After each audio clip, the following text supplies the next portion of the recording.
Vamos a continuar en esta parte de la explicación del problema. Creo que se entrega mañana o pasado. Ah, bueno. Entonces, recuerdo que nos quedamos en la parte de datos. Esto sí me acuerdo muy bien. Caleb, guarde la compu, no sé qué esté haciendo, ¿verdad? Pero esa es como una tableta celular, así que, por favor. Seguimos.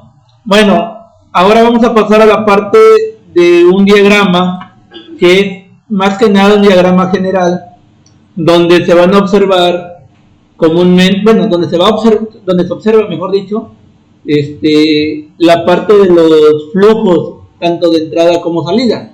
La mayoría de los problemas que hemos trabajado, no hay reacción química, porque es de entenderse que como son operaciones unitarias, no involucra reacciones químicas, solo involucra cambios físicos, no químicos. Bueno, eso es lo primero. Lo segundo es que la mayoría de los problemas que hemos trabajado también son en estado estacionario, es decir, las variables, los flujos no cambian, permanecen constantes. Bueno, dicho lo anterior, vamos a observar aquí que tenemos al menos un flujo de entrada y tenemos al menos 3 flujos de salida. El flujo de entrada únicamente asociado al diagrama únicamente corresponde a la alimentación. Los flujos de salida son 3. Ahora, antes de continuar con cada uno de ellos, para que ustedes sepan plantear la parte de un diagrama y asociado a eso un balance de materia, tienen que conocer la naturaleza de la operación. ¿Cuál es la naturaleza, por ejemplo, de destilación? Antes de meterme con cristalización, ¿cuál es la naturaleza de la operación unitaria de destilación? ¿Cuál es el objetivo? Aumentar el grado. Primero, separar una mezcla. Esa es la naturaleza. Celso, compañía. La naturaleza de la destilación, por ejemplo, es la separación. Y tú vas a obtener un destilado, un producto destilado y un producto de cola, ¿sí o no? Jóvenes, despierten. Entonces, la naturaleza de la destilación es que es un método de separación de mezclas, donde tú obtienes un producto destilado y obtienes un producto de fondos o de cola. Jóvenes, hasta ahí. Les pregunto, una evaporación, ¿cuál es la naturaleza de la evaporación, por ejemplo? La naturaleza de la evaporación. La cantidad de agua. La naturaleza de la evaporación es que se trabaja con una solución diluida y tú quieres llegar a una solución concentrada. Eso lo haces por medio de calentamiento y eliminación de solvente. Esa es la naturaleza. ¿Cuál es la naturaleza ahora de la cristalización? ¿Cuál sería la naturaleza?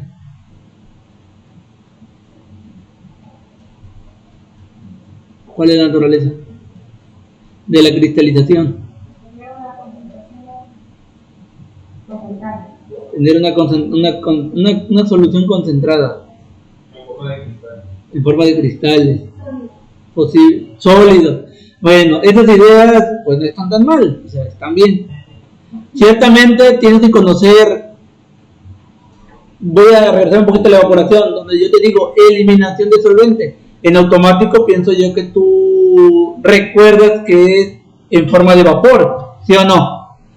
Bueno, entonces, en la cristalización es obtener cristales, comúnmente en estado sólido, obviamente.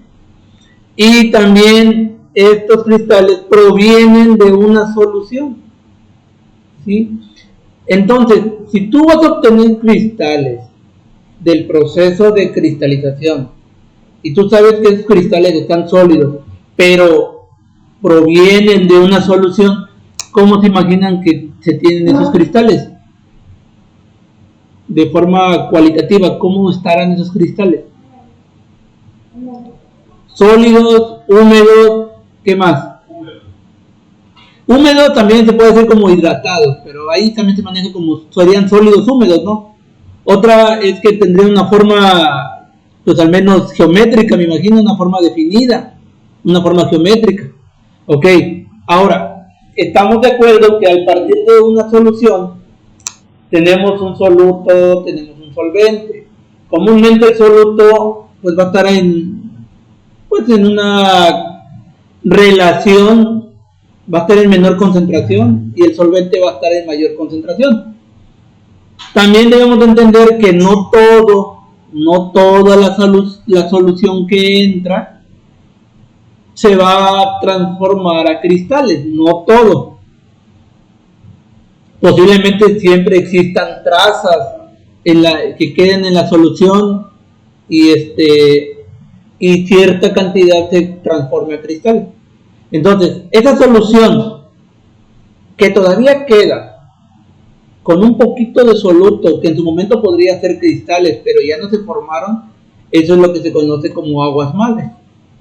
Entonces, en un proceso de cristalización se tiene un flujo de alimentación, que es nuestra solución, donde tenemos soluto, solvente. Comúnmente el solvente es el agua, el soluto, pues cualquier sólido que se pueda disolver.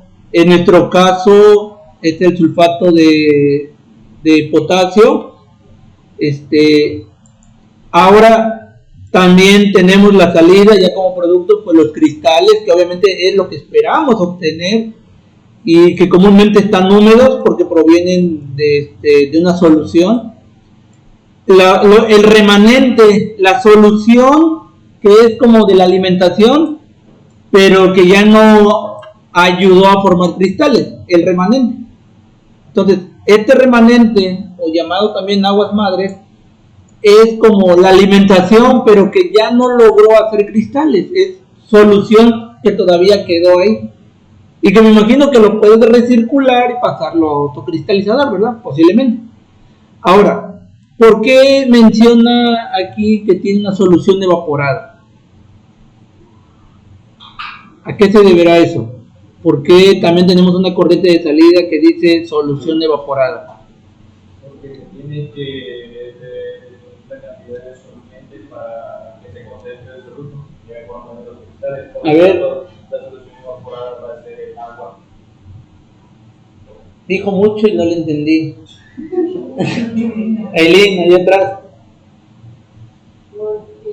Solución evaporada, o sea, traten de primero ubicar qué es solución evaporada, a qué se referirá. Ahora, espérate, el vapor. Aileen, a ver. Porque está saliendo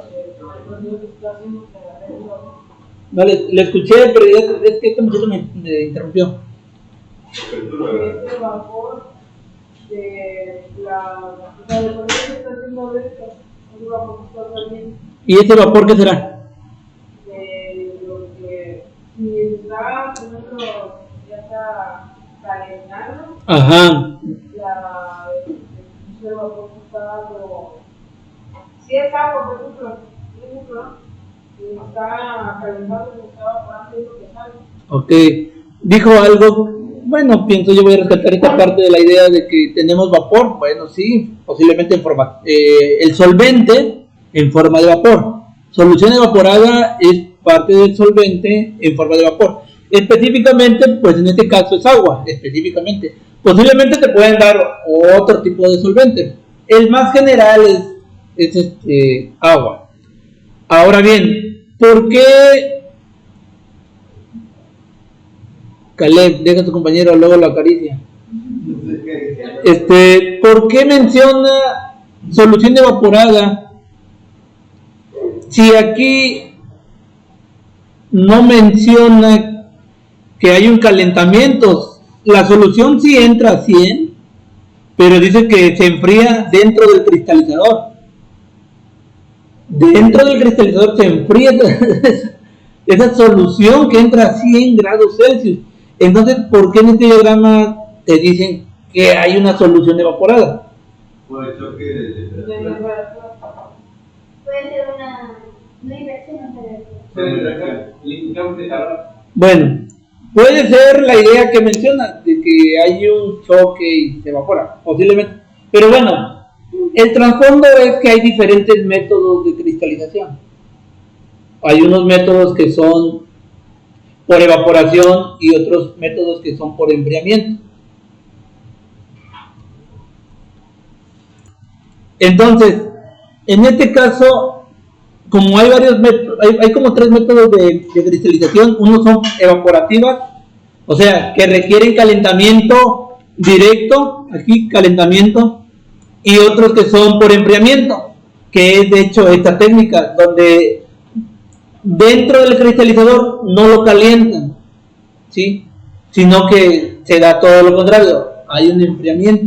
El calentamiento posiblemente ya fue antes, tanto que el problema así lo dice, que la solución que entra ya se encuentra a 100 grados, o sea, antes de que entre al cristalizador ya hubo otra operación unitaria previa. Me imagino que lo metieron a un mezclador, al soluto, al solvente, se hizo el mezclado. Me imagino que después lo metieron a un intercambiador de calor, quiero pensar. Y este producto de ese intercambiador de calor, que más que nada es un calentador, porque también puede haber un condensador, puede ser un calentador, y es el producto que nos están mandando a nuestro cristalizador. Por eso ya no se lleva a cabo aquí adentro el calentamiento, sino el enfriamiento. Ahora, ¿por qué comúnmente también se puede descartar esta parte de la evaporación? Porque lo mismo que sucede en evaporación, valga la redundancia, que no debe de estar libre de soluto. Entonces quiere decir que esto está 100% vapor. Entonces, cuando se considera que es 100% vapor, pues también podría tener como que el criterio de no considerar esa corriente, porque la mayoría de las veces, cuando tú haces tu balance específico, está en función del soluto. Entonces, esta corriente va a estar libre de soluto. Entonces, cuando tú hagas los cálculos, no te va a afectar, porque cuando tú hagas los cálculos, la concentración en esta corriente con respecto al soluto, ¿de cuánto va a ser? 0. Y multiplicado lo de la corriente por una concentración en 0, pues te va a dar 0. Entonces también posiblemente lo puedas descartar. Desde la entrada tú ya lo descartas. Si es por enfriamiento, lo descartas. En caso que sea por calentamiento, pero no hay eliminación o arrastre de tu soluto a partir de esta corriente, o también lo dejas y lo eliminas al final. Bueno, aquí te dejo una pequeña aclaración donde te dice que las aguas madres es el remanente de lo que en su momento fue la alimentación. Es una solución todavía con cierta cantidad de soluto que ya no se pudo transformar en cristales. O al menos que se diga lo contrario, porque también el problema te puede decir que se hizo, que la formación de cristales fue total, fue completa. Entonces, ¿qué quiere decir? Que estas aguas madres, pues obviamente estarían libres de ¿qué? Pues de sulfato de potasio. Digo, eso ya se vería en la parte de los cálculos. Ok, tenemos el siguiente planteamiento, que no es otra cosa más que el balance general y el balance específico. En el balance general, como aquí lo menciona, no hay acumulación, no hay reacción química. Entonces todo va a estar en función de entradas es igual a salida. ¿Qué tenemos como entrada? A, que es nuestra alimentación. ¿Qué tenemos como salida? La E, que es nuestra solución evaporada. ¿Qué es M? las aguas madres o el remanente que va quedando de la alimentación, que todavía puede llegar a contener soluto, que ya no se formó que ya no formó cristales, y la C, que viene siendo los cristales. Al menos que se diga lo contrario, pueden estar húmedos o en su defecto secos, pero eso también es importante considerarlo. Si no se dice que son cristales húmedos, tú das por hecho que están secos, aunque pueden tener cierta concentración de agua, pero puede ser mínima, entonces pueden decir que están secos, o al menos, como les digo, pues, nos pueden especificar en el problema que existen como salida cristales húmedos. Pero bueno, de hecho no sé si sea el caso. No menciona que salgan húmedos.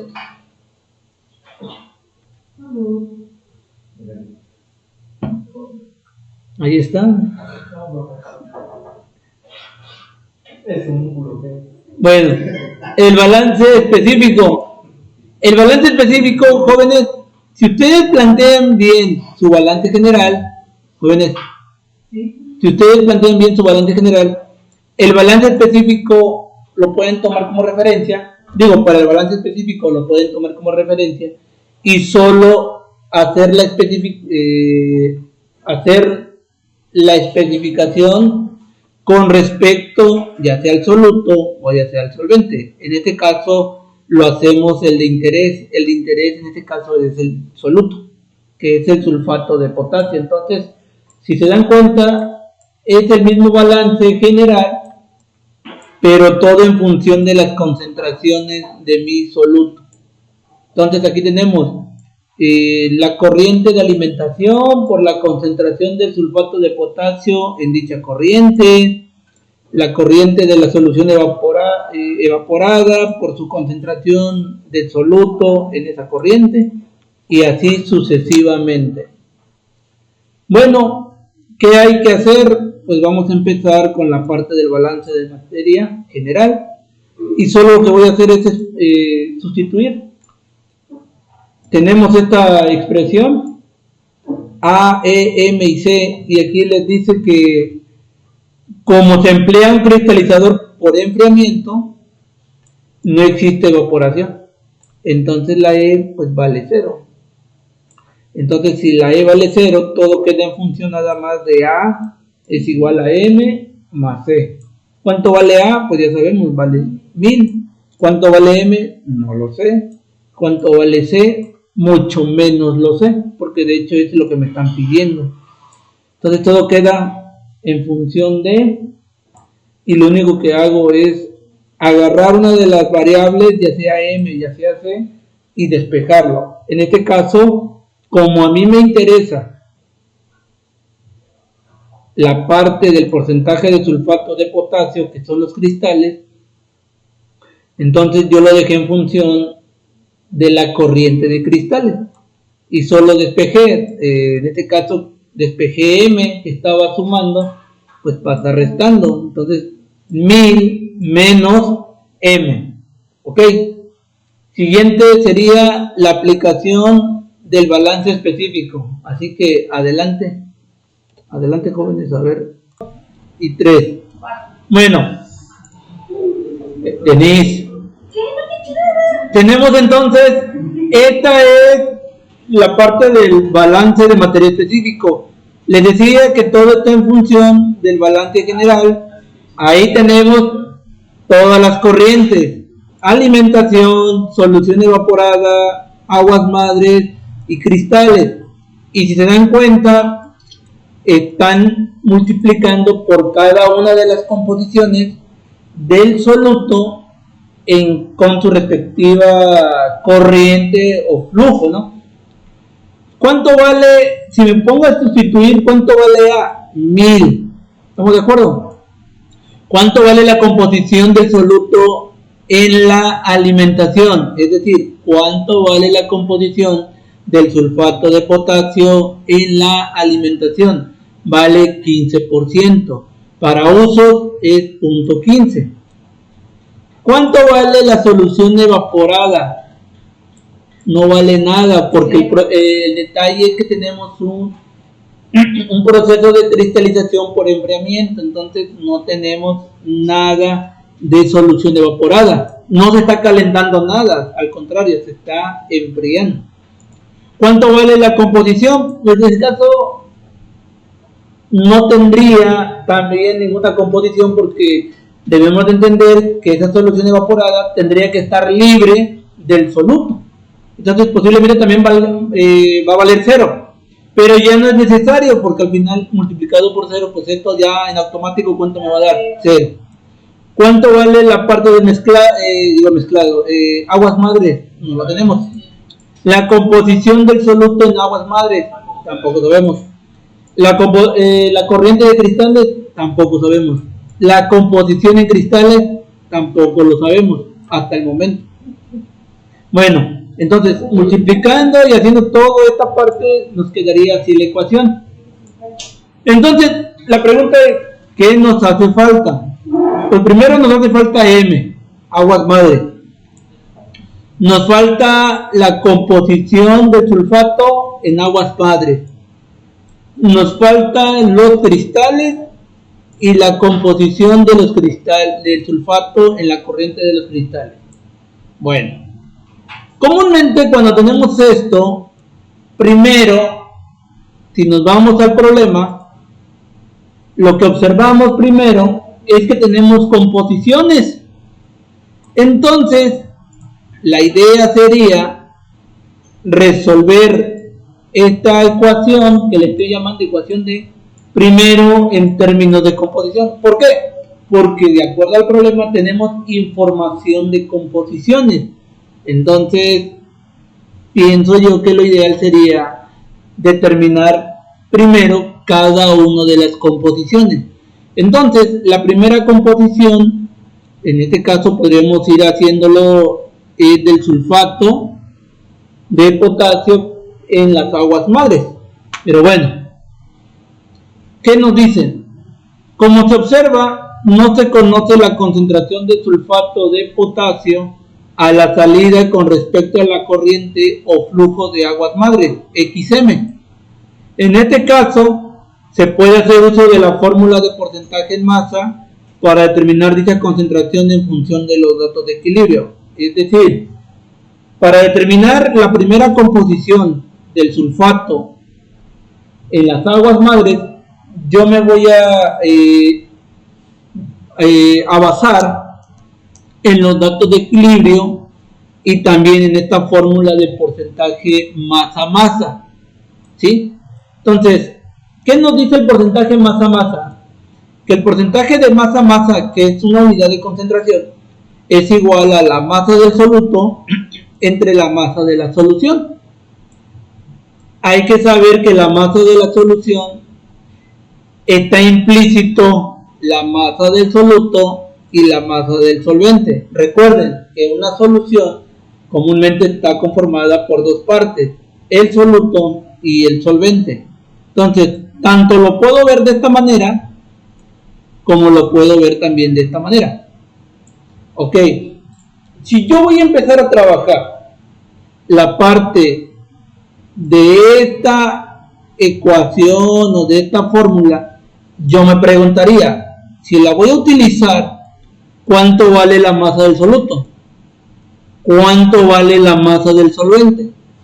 Entonces, ustedes dirán, bueno, si me están pidiendo concentración y ni la conozco, ¿cómo voy a saber aún más específico la masa de cada uno de los que están conformando la solución? Bueno, ¿cómo lo vamos a saber? Con respecto a los datos de equilibrio. Le vamos a echar un ojo a los datos de equilibrio. ¿Qué observamos? Que tenemos la parte de la variable de temperatura y tenemos la parte no de la concentración tal cual, pero sí al menos la solubilidad del sulfato de potasio con respecto a una masa de agua, porque esto no es concentración tal cual, solo es la relación entre la masa del soluto, ¿sí? Y cómo se disuelve en cierta cantidad de agua. En este caso, ¿cómo lo vamos a leer? Aquí nos están diciendo que para una solución que se encuentre a 0 grados Celsius, solo se pueden disolver 73.68 gramos de sulfato de potasio por cada 1000 gramos de agua. Y así podremos entender el de 10, el de 20, hasta llegar al de 60. Si nosotros nos ubicamos, en este caso, en temperaturas como de 100 o en temperaturas como de 10, con respecto a 100 no tenemos, pero sí tenemos información con respecto a 10. ¿Y por qué me centro en el de 10? Porque si nosotros nos vamos al valor de la composición de las aguas madres, dice que la solución entra a 100 y sale a 10. Entonces quiere decir que todos mis productos, tanto los cristales como las aguas madres, salen también a 10 grados Celsius. Quiere decir que no hay como que pérdida o ganancia de energía después de que acá adentro están a 10 grados. Entonces, vean, si entra a 100 grados y acá adentro se enfrían a 10 grados, mi lógica me dice que esto sale a 10 y esto sale a 10 grados Celsius. Y si yo quiero considerar la composición de los cristales en aguas madres, entonces yo voy a tomar como dato de equilibrio en donde se encuentra la temperatura de referencia de 10 grados Celsius. Porque quiere decir que si sale a 10 grados Celsius las aguas madres, quiere decir que solo se está permitiendo la parte de la solubilidad de 92.32 gramos de sulfato de potasio por cada 1000 gramos de agua, ¿sí? Entonces, la referencia importante aquí es la temperatura. Si se enfría 10, quiere decir que solo se va a permitir esta cantidad de sulfato en esta cantidad de agua. Entonces, con esa información, tú ya puedes saber cuánto tienes de soluto. Entonces, cuando tienes 10 grados Celsius en aguas madres, ¿cuánta masa de soluto le corresponde? ¿Cuánto le corresponde, jóvenes? Masa de soluto. 92.32. ¿Y cuánto de solvente? 1000 gramos. Es correcto. Entonces, aquí lo dice.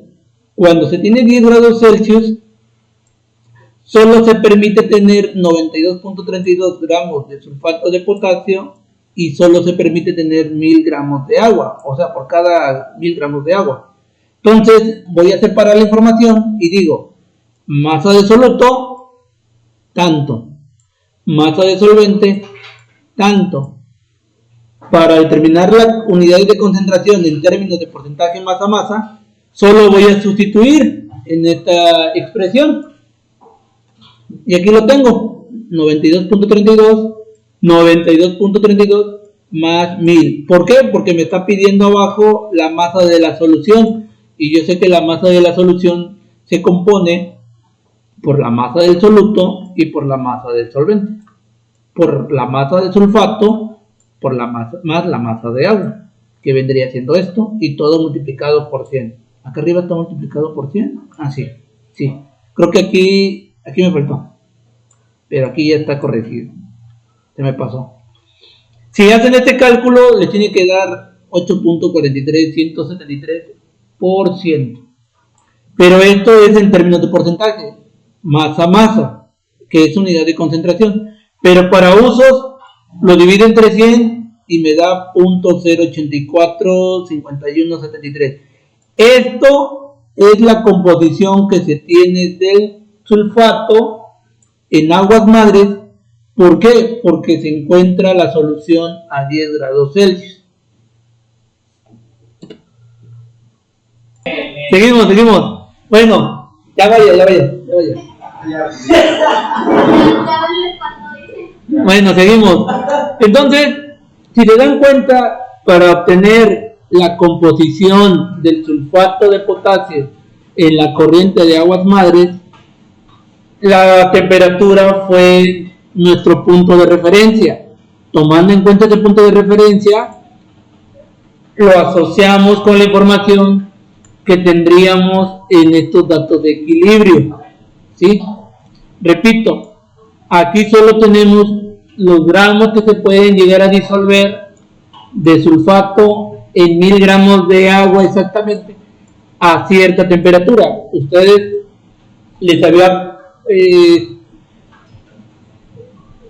proyectado una gráfica donde se ve el comportamiento de la solubilidad de algunos compuestos con referencia a la temperatura. Posiblemente en la mayoría aplica que a mayor temperatura existe mayor solubilidad.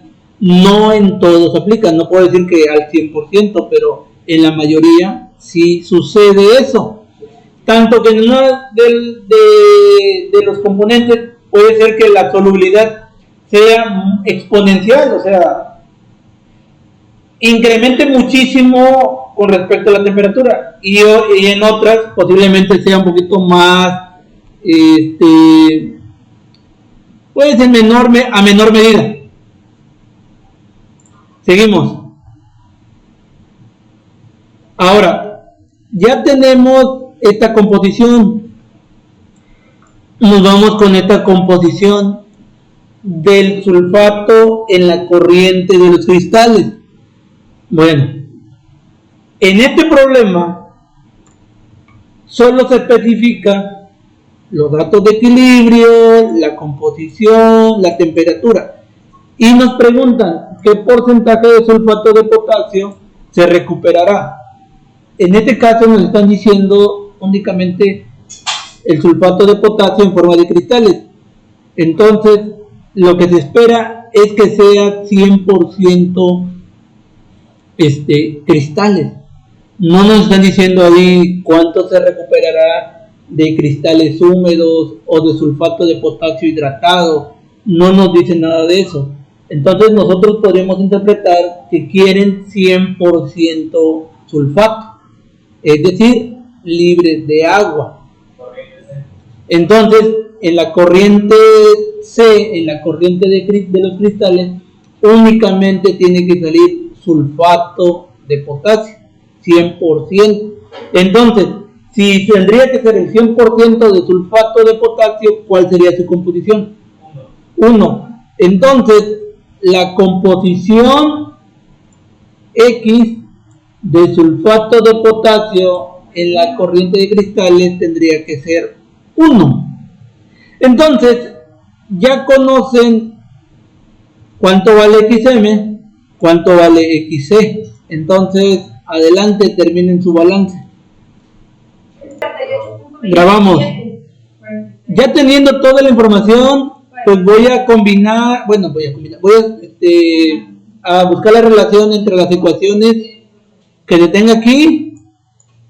Yo le llamo ecuación E y ecuación C, y haciendo todos los cálculos del sistema de ecuaciones.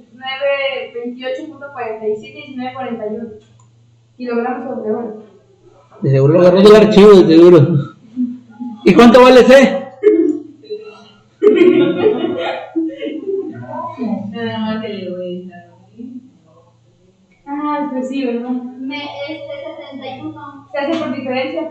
Sí, es una diferencia. 61.5280. Perfecto. Pero estas son las corrientes de entrada, de salida, de aguas madres y de cristales. Pero la pregunta te dice, ¿cuál es el porcentaje que se recupera de sulfato?